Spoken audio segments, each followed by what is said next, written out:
Bevor das Video losgeht, bitte ich euch, baut euren Computer nicht mit einem Akkuschrauber zusammen, sondern nutzt dafür lieber einen Schraubenzieher.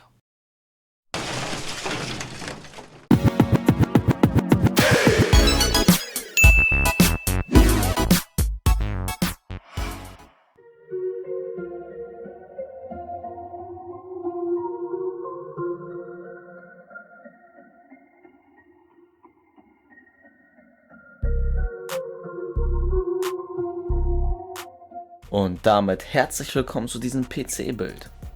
Heute bauen wir einen extrem geilen Gaming-PC, der auch optisch ein richtiger Knüller ist. Das Gehäuse ist sowie alle anderen Komponenten in weiß gehalten. In dem Falle haben wir hier das Corsair iQ 220T.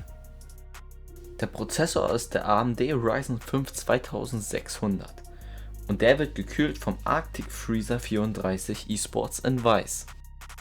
Als Arbeitsspeicher verbauen wir 16 GB vom Crucial Ballistix Sports LT in Grau. Die Grafikkarte ist keine andere als die 2060 Super Gaming OC von Gigabyte.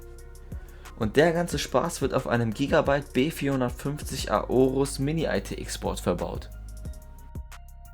Und damit der Speicher nicht zu knapp wird, verbauen wir eine 1 TB Samsung SSD.